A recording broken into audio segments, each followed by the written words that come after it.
جميع المذنبين وعلى آلك وأصحابك يا رحمة للعالمين رب اشرح لي صدري ويسر لي أمري واحلل عقدة من لساني يفقهوا قولي اللهم أرنا الحق حقا وارزقنا اتباعه وأرنا الباطل باطلا وارزقنا اجتنابه أستغفر الله ربي من كل ذنب وأتوب إليه. تمام تعریفوں کے لائق ہے اللہ جل شانہ و جل سبحانہ وَأَعْظَمَ شَأْنُهُ کی ذات جس کی دی ہوئی توفیق سے اس کے گناہگار بندے ایک بار پھر اس کی بارگاہ میں حاضر ہیں. اللہ کریم ہماری اس حاضری کو قبول فرمائے اور ہم سب کے لیے اسے ذریعہ بخشش اور نجات بنائے.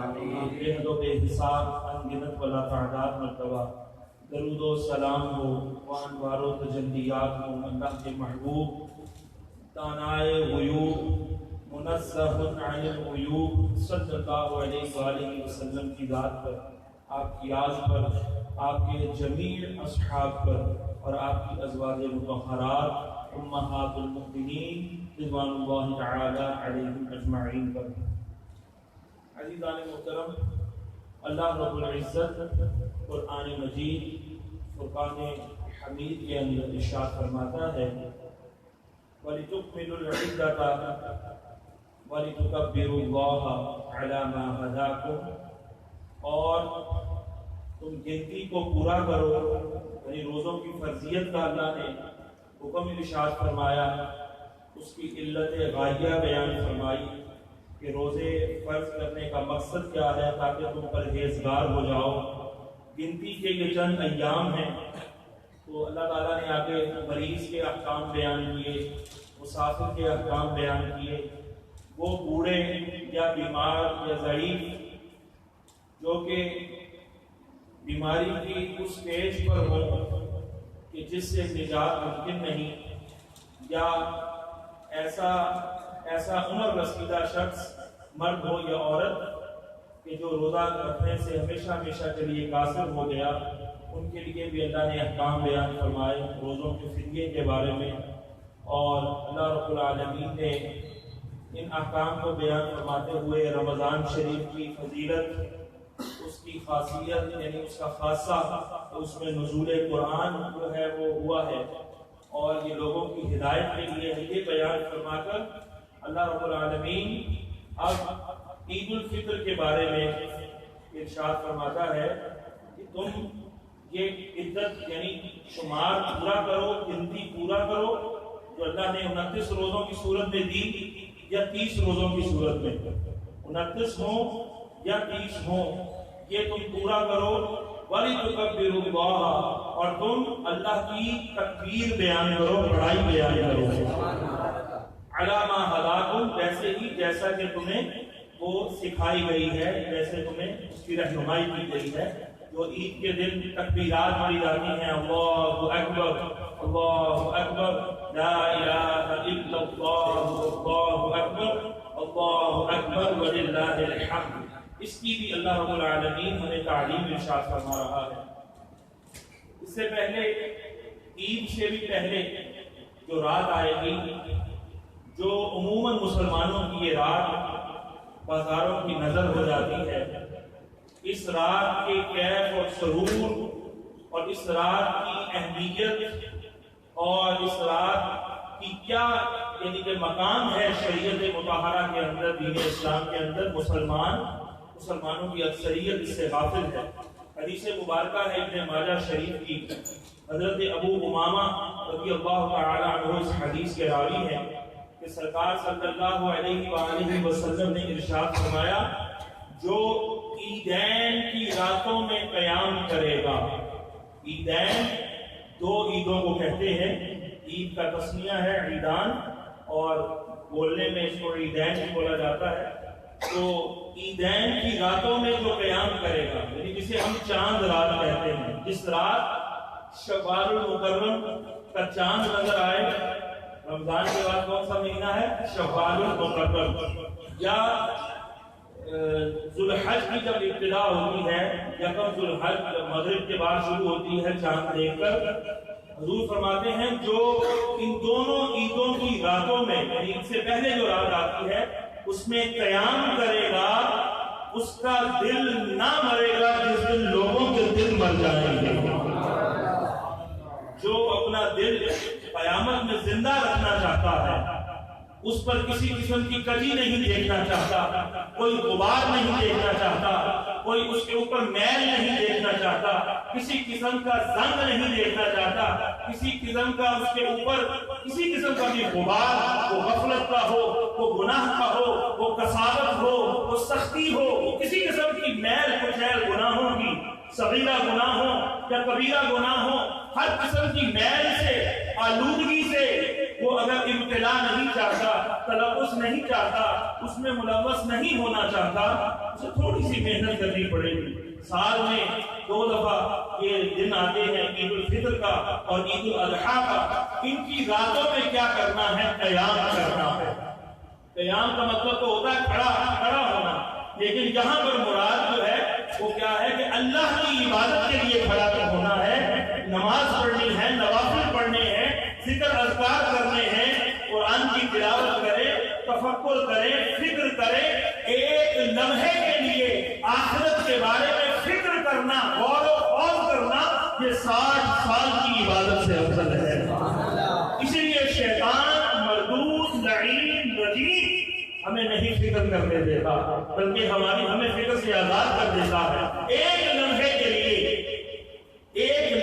لیے آخرت کے بارے میں فکر کرنا کہ ہائے میرا کیا بنے گا، مجھے تیاری کرنی، میں نے تو کچھ بھی نہیں کیا، اور زندگی کے اتنے سال بیت گئے، اور ایک لمحہ ہی وہ ہوتا ہے جو زندگی کی کایا پلٹ کے رکھ دیتا ہے، اور شیطان اسی سے روکتا ہے۔ تو ایک لمحہ آخرت کی فکر کرنا اس 60 سال کی عبادت سے افضل ہے۔ تو ساری رات اگر غور و فکر میں گزرے، ذکر و فکر الہی میں گزرے، ذکر الہی میں یا فکر میں گزرے، تو اس رات کی ساعتوں کا کیا مقام ہوگا، کیا اللہ اس پر بشارتیں دے گا، کیا انعامات سے نوازے گا، اس کا اندازہ شمار سے باہر ہے۔ دوسری حدیث حضرت معاذ بن جبل رضی اللہ تعالیٰ عنہ اس حدیث کے راوی ہیں۔ آپ کہتے ہیں کہ رسول اللہ صلی اللہ علیہ وآلہ وسلم نے ارشاد فرمایا، جو 5 راتوں میں شب بیداری کر لے، جو 5 راتوں میں شب بیداری کیا ہے؟ رات کو جاگنا۔ رات شروع کب ہوتی ہے؟ جیسے ہی سورج طلوع ہوتا ہے رات کی ابتدا یعنی غروب ہو جاتا ہے۔ مغرب کے بعد اسلامی اعتبار سے، قمری مہینے کے اعتبار سے تاریخ بدل جاتی ہے، شمسی اعتبار سے، سورج کے حساب سے تاریخ 12 بجے بدلتی ہے رات کو، لیکن اسلامی اعتبار سے، قمری مہینوں کے اعتبار سے، سن ہجری اور جو تاریخ اسلام میں چلتی ہے، جس کا اعتبار ہے، جس کو شمار کیا جاتا ہے اسلامی احکام میں، دیگر احکام میں بھی اس کا اعتبار کرنا چاہیے، شمار کرنا چاہیے، جو ہم نہیں کرتے، تو اس سے رات جو ہے وہ مغرب سے شروع ہو جاتی ہے۔ تو شب بیداری کیا ہے؟ رات کو جاگنا۔ رات کو جاگے تو وہ کتے بھی جاگتے ہیں، صحیح رات پہنچتے ہیں، بزرگوں کا کلام ہے، راتی جاگے شیخ سجاوے، راتی جاگے کتے تو اٹھتے۔ رات جاگے اور شیخ سجاوے بندے، اور محفلیں رونقیں لگی ہوئی ہیں، اور نہ ذکر ہے، نہ فکر ہے، نہ عبادت ہے، نہ ریاضت ہے، نہ مجاہدہ ہے، نہ کوئی غور و خوض ہے، نہ لو ہے اللہ کے ساتھ لگائی ہوئی، نہ رسول اللہ کا ذکر ہے، اور خوش گپیوں کے اندر، لہو و لعب کے اندر، فضول گوئیوں کے اندر، بے پردگیوں اور بے حیائیوں کے اندر، جعلی ڈبہ پیروں کی صحبت میں جا کے بیٹھنے سے رات گزار کر وہ تو اس سے تو کتوں کا جاگنا بہتر ہے۔ تو یہ مطلب نہیں ہے رات جاگنے کا کہ آنکھیں کھلی رہیں اور چینل بدلتے رہیں اور 4 دوست اٹھا کر گپے مارتے رہیں، کوئی کھڑا مل لیں کسی کا، اور وہاں بیٹھ کر جو ہے ساری زندگی کے جو گناہ ہیں وہ شیئر کریں کہ تم نے کیا کیا، میں یہ کرتا رہا، تم کیا کرتے رہے، آئندہ کیا کرنا ہے۔ یہ مقصد نہیں، شب بیداری کرنی ہے، یعنی اللہ کے ذکر میں، اللہ کی عبادت میں وہ لمحات تو فرمایا جو 5 راتوں میں شب بیداری کرے گا اس کے لیے اللہ رب العالمین جنت کو واجب فرما دے گا۔ سال میں راتیں ہیں 365 اور مطالبہ ہے آپ کے لیے 5 راتوں کا 360 راتیں سوئیں، آرام کریں، تھکاوٹ دور کریں، تھکان دور کریں، 5 راتیں جنت کے لیے، جنت کو پانے کے لیے، جنت کا حقدار بننے کے لیے کیا کرنا ہے؟ یہ 5 راتوں کو مسجد میں گزارنا۔ خود نہیں جا سکتے، جو ریوڑ سے بکری علیحدہ ہوتی ہے بھیڑیا اس پر حملہ کرتا ہے، تو فرمایا علیکم بالجماعہ، ان پر لازم ہے کہ جماعت کو تھام لو، جماعت کو اختیار کرو۔ اجتماعیت میں برکت ہے، اسی لیے جمعے کا اجتماع ہے، نماز کا اجتماع ہے، عیدین کا اجتماع ہے، جنازے کا اجتماع ہے، اسی غمی میں ہم جمع ہوتے ہیں، دکھ درد شیئر کرتے ہیں، اجتماعی طور پر دعائیں کرتے ہیں۔ کہہ رہے ہماری گناہوں کی وجہ سے کوئی دعا قبول نہ ہو، کوئی نیک بندہ جو اللہ کا ہوگا اگر وہ آمین کہہ دے گا اللہ سب کا بیڑا پار فرما دے گا۔ یہ جو ہے یہ برکت اجتماعیت میں ملتی ہے، اجتماع میں ملتی ہے، تنہائی میں یہ ذوق نصیب نہیں ہوتا۔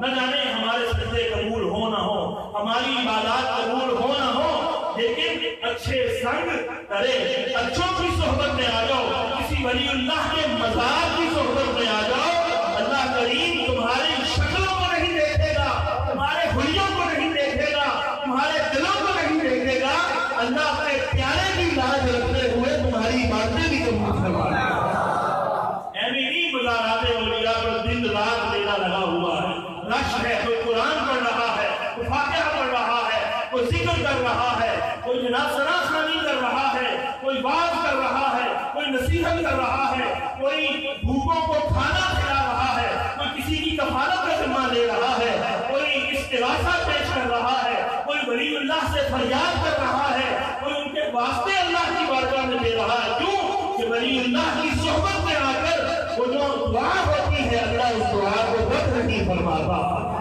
امام شافعی ایک بہت بڑی مسلمانوں کی تعداد جن کی مقلد ہے، فقہ شافعی کے امام ہیں، کہتے ہیں مجھے جب کوئی حاجت پیش آتی ہے امام اعظم، امام الائمہ، سراج الامہ، امت کے سورج، اماموں کے امام نعمان بن ثابت ابو حنیفہ رضی اللہ تعالیٰ عنہ کے مزار پر حاضر ہوتا ہوں، 2 رکعت نفل میں کرتا ہوں اور ہاتھ اٹھاتا ہوں، خدا کی قسم ہاتھ ابھی چہرے پہ نہیں ملتا، اللہ میری حاجت کو پہلے پورا فرما دیتا۔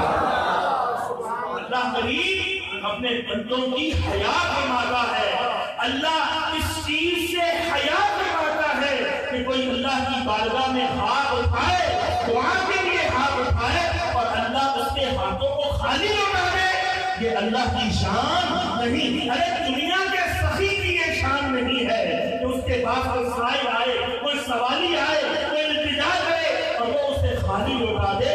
جب دنیا میں اندر بندوں کی یہ شان نہیں ہے، وہ جو سخیوں کا سخی ہے اس کی یہ شان کیسے ہو سکتی ہے؟ اللہ کو حیا آتی ہے، اللہ کو اس چیز سے حیا آتی ہے کہ میرا بندہ میری بارگاہ میں ہاتھ اٹھا رہا ہے، اتنی امیدوں کے ساتھ میری رحمتوں کا منتظر ہے، میری رحمتوں کا سوالی ہے اور یہ سوال کر رہا ہے اور میں اس کو ویسے ہی لوٹا دوں؟ نہیں، پیٹ میں لقمہ حرام نہیں ہونا چاہیے، عقل حلال ہو، صدق مکار ہو، سچائی جو ہے وہ ہمارا زیور ہونا چاہیے، ہماری زینت ہونی چاہیے، پیٹ میں کوئی لقمہ حرام کا نہیں ہونا چاہیے، کیونکہ پیٹ میں لقمہ حرام کا ہو بندہ یا رب یا رب یا رب کرتا رہے، جس جسم کی، جس گوشت کی نشو و نما لقمہ حرام سے ہوئی ہے، فرمایا وہ جہنم میں جائے گا، وہ جسم جہنم میں جانے کا حقدار ہے۔ تو جس نے کبھی جوئے کی کمائی کھائی، جس نے کبھی رشوت کی کھائی، جس نے کبھی سٹے کا مال کھایا، جس نے کبھی سود کھایا، جس نے لیا ہے اسے واپس لوٹا دے،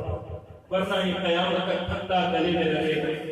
اس مال پر تو زکات نہیں ہوتی، جو چوری کا موبائل لیا، جو جناب گری ہوئی چیز اٹھا لی اور خود جو ہے وہ مستحق نہیں تھا، مسکین نہیں تھا، فقیر نہیں تھا اور نہ ہی اس کا اعلان کیا، کوئی ایسی صورت بھی نہیں بنائی اگائی اور استعمال کر لی، وہ چیز اس کی مالیت فقیر کو صدقہ کرنی ہوگی، فقیر کو جو ہے ثواب کی نیت سے صدقہ کرنی ہوگی۔ ایسا مال اپنے سے دور کیجیے تاکہ مستجاب الدعوات کرنے کی طرف سفر جاری ہو جائے۔ تو 5 راتوں کو جو بیدار رہے گا، اللہ کی عبادت کرے گا، اس کے لیے جنت واجب ہو جائے گی۔ تو کون سی راتیں؟ فرمایا 8، 9 اور 10 ذو الحج کی راتیں۔ 8، 9 اور 10 ذو الحج کی یہ راتیں، 3 راتیں یہ ہیں، اور فرمایا 10 ذو الحج جو ہے وہ عید الاضحیٰ ہے۔ 10 ذو الحج کو کیا ہوتا ہے؟ عید الاضحیٰ۔ حاجی عید نہیں پڑھتے کیونکہ وہ مسافر ہوتے ہیں، مسافر پر عید کی نماز واجب نہیں ہے، وہ اپنے مناسک ادا کرتے ہیں۔ تو بہرحال 8، 9، 10 اس میں عید الاضحیٰ آ گئی۔ 3 راتیں یہ ہیں، چوتھی رات ہے عید الفطر کی، جو 29 روزے ختم ہونے کے بعد یا 30 روزے ختم ہونے کے بعد جو رات ہوتی ہے، جس میں معتکف اللہ کے گھر سے اٹھ کر گھروں کا سفر کرتے ہیں، تو اس دن اس رات کو مارکیٹوں میں نہیں جانا، اس رات کو شاپنگ نہیں کرنی۔ شاپنگ کے لیے سارا سال ہوتا ہے، رمضان سے پہلے شاپنگ ہو سکتی ہے، چلے رمضان کے پہلے عشرے میں، دوسرے عشرے میں شاپنگ ہو سکتی ہے، آپ کی جگہ کوئی اور بھی شاپنگ کر سکتا ہے، لیکن جو بھی کرے اسے بھی تو جنت چاہیے، اسے بھی تو جنت چاہیے۔ وہ آپ کا حصہ آپ کا نائب بن کر جائے اور خود اپنے لیے جنت کا موقع گوا دے، تو کسی کو اپنے لیے کسی کو جو ہے وہ جنت کی قربانی کا بکرا اس کو نہیں بنانا، بلکہ اسے بھی مسجد میں آنے کی حاجت ہے۔ تو لہٰذا ان راتوں کو بیدار رہنا ہے، عبادت کرنی ہے۔ کوئی بات نہیں، عید کے دن اگر 2-4 گھنٹے سونا پڑ جائے تو کون سی بڑی بات ہے۔ موسٹلی لوگ ویسے ہی کہہ رہے ہوتے ہیں کہ یار ہم تو عید کی نماز پڑھ کر آئے اور آگے سو گئے، تو کوئی بات نہیں، سو جائیں، لیکن رات کو کیش کروائیں، رات کا سودا، رات کو جنت بک رہی ہوگی، جنت کی بولی لگ رہی ہوگی، اور خوش نصیب ہوں گے وہ لوگ جو اللہ اللہ اللہ کر کے نماز پڑھ کے سجدے میں سر رکھ کے جنت کا سودا کر رہے ہوں گے۔ کتنے خوش نصیب ہوں گے وہ لوگ۔ جس طرح زمین پر کھڑے ہو کر رات کے وقت ہمیں تارے جگمگاتے ہوئے نظر آتے ہیں، اسی طرح آسمان والوں کو زمین پر اللہ کی عبادت کرنے والے راتوں کو اٹھ کر اسی طرح نظر آتے ہیں جیسے آسمان پر تارے نظر آتے ہیں۔ وہ گھر جگمگا رہا ہوتا ہے، وہ کٹیا، وہ کلی جگمگا رہی ہوتی ہے، جہاں کوئی اللہ کا بندہ اللہ کی بارگاہ میں سجدہ ریز ہوا ہوتا ہے۔ فرمائے 5 راتیں زندہ کرنی ہے۔ حضور صلی اللہ علیہ وآلہ وسلم کا یہ معمول آج جب مدینہ تشریف لائے، اہل مدینہ سال میں 2 دن خوشی کے مناتے تھے، نوروز اور مہرگان، نیا سال چڑھتا، اس کی ابتدا جو ہے خوشیاں منا کر کرتے، اس کا دن بنائے ہوئے تھے۔ آپ نے پوچھا کہ یہ کیا کرتے ہو؟ انہوں نے بتایا کہ ہم خوشی مناتے ہیں۔ آپ نے فرمایا کہ اللہ نے ہمیں ان سے بہتر 2 دن عطا فرمائے ہیں، ایک عید الفطر ہے اور ایک عید الاضحیٰ ہے، اور یہ دونوں عیدیں جس عید کے صدقے میں ملی ہیں ہمارے لیے وہ ایک تیسرا دن بھی ہے، وہ کیا ہے؟ شب ولادت مصطفیٰ۔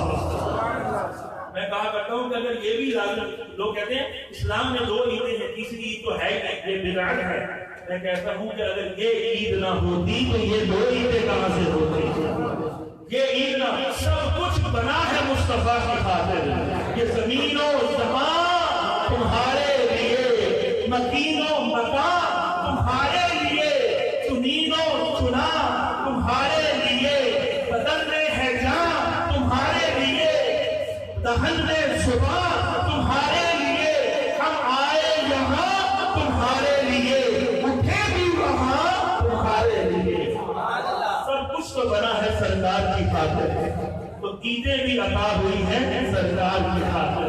اگر یہ بھی لازم ہوتی تو ہر اپنے بیگانے کو اس کو سیلیبریٹ کرنا پڑتا، اس کے لیے بھی خطبہ پڑھنا پڑتا، سننا پڑتا، اس کے لیے بھی تیار ہونا پڑتا، یہ لازم ہوتا، سنت بن جاتا، لیکن اس کو رکھ دیا گیا عشق سے، عشق پر، عشق والوں کے لیے، عشق کے امتحان کے لیے اس عید کو لازم نہیں کیا، جس طرح حج کے اندر مدینے جانا لازم نہیں کیا گیا۔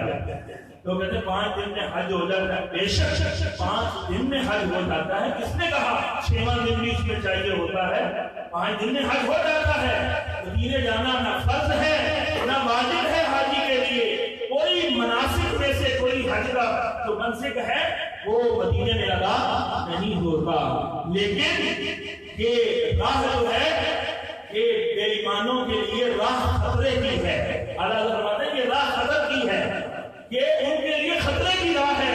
وہ جائیں تو ان کو کرنٹ پڑتا ہے، ان کو موت پڑتی ہے. وہ کہتے ہیں مدینے جا کے کیا کرنا ہے، وہاں کیا رکھا ہے؟ ارے وہاں جو رکھا ہے کعبے سے پوچھ کر دیکھ.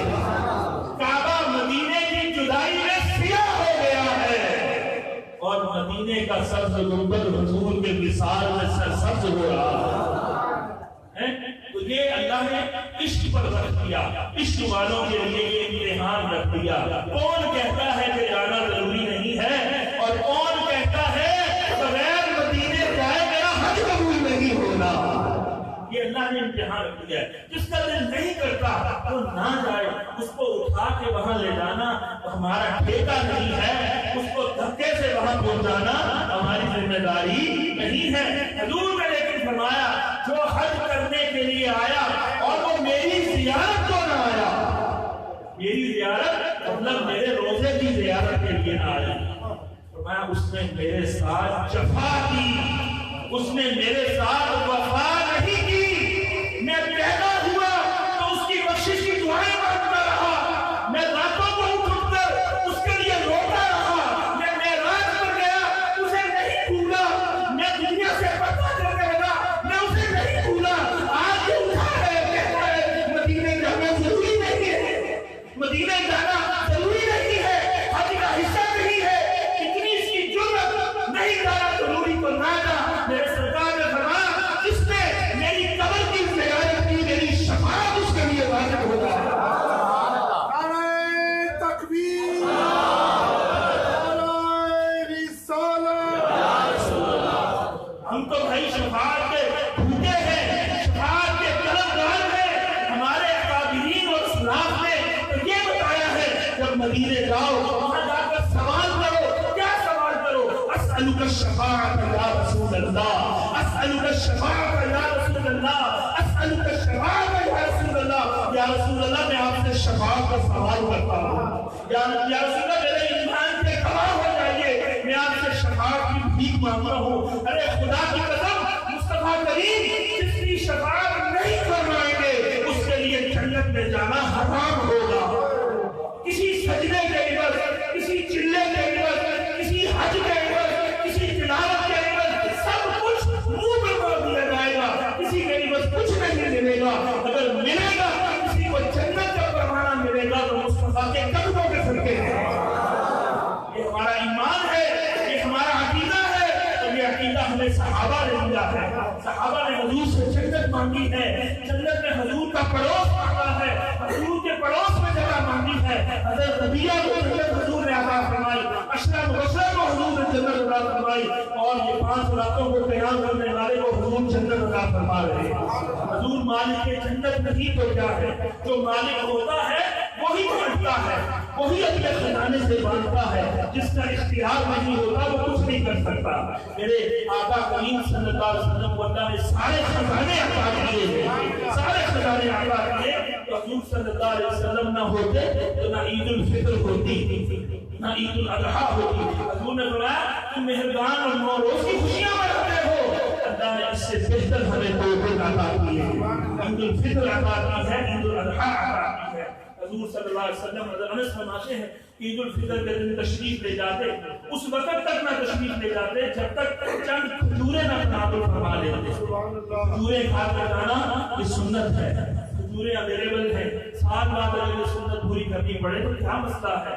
2-4 کھجوریں گھر میں رکھ لیں، عید پڑھنے کے لیے آئے تو کھجوریں کھا کر تشریف لائیں. اگر کھجور اویلیبل نہیں کچھ بھی میٹھا چینی اٹھا کر میں ڈال سکتے ہیں کہ چلے کھجور میٹھی ہوتی ہے تو میٹھا کھانا عید سے پہلے کیا ہے؟ سنت ہے. اور تاکہ پتہ چل جائے کہ آج کے دن شیطان کا روزہ ہے، ہمارا روزہ نہیں ہے. ہم روزوں کا امتحان پچھلے دنوں میں دے آئے ہیں. ٹھیک ہے، تو یہ حضور کی سنت ضرور پوری کریں گے، ہاتھ اٹھا کے کریں گے انشاءاللہ. اور حضور کھجوریں کھاتے تو 4 عدد میں ہوتی، 1 3 یا 5 یا 7. آپ بھی یا 1 کھائیں یا 3 کم از کم 3 تو ضرور کھائیں۔ اس کے علاوہ ترمذی شریف کی حدیث ہے، ابو ہریرہ رضی اللہ تعالیٰ عنہ اس حدیث کے راوی ہیں، حضور کی سنت تھی کہ حضور صلی اللہ علیہ وسلم جب عید پڑھنے کے لیے جاتے ایک راستے سے جاتے اور جب واپس آتے تو دوسرے راستے سے تشریف لاتے۔ عید الفطر کو جاتے تو تکبیرات آہستہ آواز سے پڑھتے تھے، اللہ اکبر اللہ اکبر لا الہ الا اللہ واللہ اکبر اللہ اکبر وللہ الحمد۔ اور عید الاضحیٰ کو جاتے تو تکبیرات اونچی آواز سے پڑھتے تھے۔ یہ بھی آپ صلی اللہ علیہ وسلم کی سنت کریمہ ہے۔ حضور صلی اللہ علیہ وسلم کھلے میدان میں جا کر عید کی نماز پڑھا کرتے تھے۔ آج کیونکہ ہمارے حکمران کرپشن میں مصروف ہیں، آج ہی نہیں ہر دور میں مسلمانوں کی تاریخ پڑھیں، اللہ ماشاءاللہ خلافت راشدہ کے بعد جب سے ملوکیت آئی ہے، مسلمان جو ہے یہود و نصارہ تحقیق کے میدان میں لگے ہوتے تھے، ریسرچ کے میدان میں لگے ہوتے تھے، اور ادھر مسلمانوں کے جو شہنشاہ ہوتے تھے بادشاہ، وہ اپنی بیویوں کے محلات اور مقبرے بنوا رہے ہوتے تھے۔ انہوں نے عیاشیوں کے اندر وقت گزار دیا۔ صدام حسین کا حال کیا ہوا، لیبیا کے صدر کا حال کیا ہوا، سونے کے برتنوں میں کھانے والے، سونے کے پلنگوں پر سونے والے مرے تو کتے کی موت پالے گئے، گھسیٹ گھسیٹ کر مارا گیا، اس طرح سے تہ خانوں سے نکال کر مارا گیا۔ اللہ عبرتناک موت سے بچا گیا۔ ان سونے کے محلات کا ساتھ لے گئے، سونے کے پلنگ ساتھ لے گئے، سونے کے وہ جو جام پیتے تھے جن برتنوں میں وہ ساتھ لے گئے، نہیں سب کچھ رہ گیا۔ نہیں مسلمانوں کے لیے ترقی کے لیے اسلام کے لیے کیا کیا؟ کچھ بھی نہ کیا۔ حضور صلی اللہ علیہ وآلہ وسلم کا یہ معمول تھا کہ حضور کھلے میدان میں عیدگاہ کوئی عمارت نہیں بنی ہوتی تھی، تو حضور کھلے میدان میں جا کر عید پڑھا کرتے۔ لیکن ایک مرتبہ بارش ہوئی تو سرکار صلی اللہ علیہ وسلم نے مسجد کے اندر عید کی نماز ادا فرمائی۔ یہ بھی بتا دیا کہ مسجد کے اندر عید کی نماز پڑھنا جائز ہے۔ اب عیدگاہ اگر عیدگاہ بد مذہبوں کے قبضے میں آ جائے تو بد مذہب کو تو ہم اپنا امام نہیں نہ بنا سکتے، بنا سکتے کعبے کا امام بھی چاہے تو کوئی بد مذہب بن جائے تو ہم اس کو اپنا امام، کعبے کا امام کہے کہ حضور مردہ ہے، حضور کی شفاعت حرام ہے، ہم اس کو اپنا امام، کعبے کا امام آئے اور اس مدرسے میں تو جائے جس مدرسے کے جس کے نام پر مدرسہ بنا ہے اور وہ کہتا تھا کہ شیطان کا علم حضور کے علم سے زیادہ ہے، اس مدرسے میں تو کعبے کا امام جائے لیکن دادا علی زنجیری کے قدموں میں حاضر نہ ہو۔ تو ہم ایسے ہم کیا سمجھتے ہیں؟ ایسے لوگ کہتے ہیں لیکن نہیں، اللہ کی مرضی کے بغیر تو وہ کعبے کا امام ہو ہی نہیں سکتا۔ تو 360 فٹ جو کعبے کے اندر تھے وہ اللہ کی مرضی سے تھے۔ ابو جہل جو ہے وہاں کا ماما بنا ہوا تھا، وہ اللہ کی مرضی سے تھا۔ اللہ کی مرضی اور ہے، رضا اور ہے، مشیت اور ہے۔ مشیت کیا ہے؟ اور ہے۔ مشیت تو یہ ہے اس نے شیطان کو بھی پیدا کیا، اس نے اپنے بندوں کو بھی، اولیاء صوفیاء کو بھی پیدا کیا، یہ مشیت ہے۔ خیر کو بھی پیدا کیا، شر کو بھی پیدا کیا، لیکن رضا کیا ہے، مرضی کیا ہے کہ ہر بندہ خیر اپنائے، ہر بندہ کیا اپنائے۔ اس نے جنت کو بھی پیدا کیا، جہنم کو بھی پیدا کیا، لیکن بتا دیا کہ ہر بندہ جنت کے راستے پر جائے۔ پیدا تو میں نے جہنم کو بھی کیا ہے، یہ نہ کہے بندے کہ بھائی رب نے جہنم سے بنائی تو جہنم میں تو کسی نے جانا ہے نا، تو ہم کوئی جہنم والے کام کرتے ہیں نہیں، جنتیوں والے کام کریں، جنت کو اپنائیں، جنت کے راستے کو اپنائیں، ان تعلیمات پر عمل کریں جو جنت پہ لے جائیں۔ یہ مقصد نہیں کہ آپ جہنم کی طرف چل پڑیں۔ تو اسی طرح اللہ تبارک و تعالیٰ نے اگر ساری زندگی وہاں پر اسلام کی جتنی بھی عمر ہے وہاں پر اہل علم رہے، اہل عشق رہے، اہل ادب رہے، اگر کچھ عرصے کے لیے وہاں کسی اور سمندری ڈاکوں کا قبضہ ہو بھی جائے، عیسائیوں کا جو شہنشاہ ہے اس کے گلے میں سونے کے ہار ڈالنے والوں کا بھی جو ہے وہ ان کا قبضہ اگر ہو جائے، اس کی آل اولاد اگر چند سو سالوں کے لیے وہاں حکمران بن جائے، ان سے وہاں کی صفائی کروانی ہو، تو توسیع اللہ نے کروانی ہو، تو اللہ کا تو کوئی اعتراض نہیں ہے۔ انشاءاللہ کل بھی وہاں خدمت اہل عشق کی تھی اور آئندہ کل بھی وہاں خدمت الشاہ کی ہوگی۔ اللہ کے ہر کام میں حکمت ہوتی ہے۔ تو بہرحال حضور صلی اللہ علیہ وسلم نے مسجد میں بھی عید کی نماز پڑھی ہے، عیدین کی نماز واجب ہے۔ کئی لوگ عید کے دن سوئے رہتے ہیں، تو یہ بدنصیبی ہے کہ عید کے دن بھی سوئے رہیں، ان کے نصیب ہی سوئے ہوئے ہیں۔ تو عید کے دن حجامت بنوانا ہمارے کیونکہ پاسبل نہیں ہوتا کہ رش کرنا لگ جائے، تو پہلے ہی آپ کر لیں. اور ناخن تراشنا، غسل کرنا، مسواک کرنا، اچھے کپڑے پہننا، نئے ہوں تو نئے پہننا، پرانے ہوں تو دھو کر پہن لینا، یہ بھی جائز ہے. انگوٹھی پہننا، اور انگوٹھی 1 نگ والی ہو، 4.5 آشے سے کم وزن کی ہو اور چاندی کی ہو، یہ پہننا جائز ہے. سنت اس کے لیے ہوگا کہ جو انگوٹھی سے مہر لگاتا ہے. اس کے علاوہ اگر کوئی پہننا چاہتا ہے تو جائز ہے اس کے لیے، لیکن 1 انگوٹھی. چھلا پہننا جائز نہیں، کڑا پہننا جائز نہیں، بریسلیٹ پہننا جائز نہیں، لاکٹ پہننا جائز نہیں، اس طرح کی کوئی چیز پہننا جائز نہیں، چاہے وہ دم کیا ہو تو چاہے دم کیا ہو، یہ چھلا پہننا یہ جائز نہیں. 1 انگوٹھی 1 نگ والی، چاہے نگ ہیرا ڈال دیں، کروڑ روپے کا ہیرا ڈال دیں، جائز ہے. چاندی کی انگوٹھی ہو، 4.5 آشے سے کم وزن کی ہو تو یہ پہننا جائز ہے.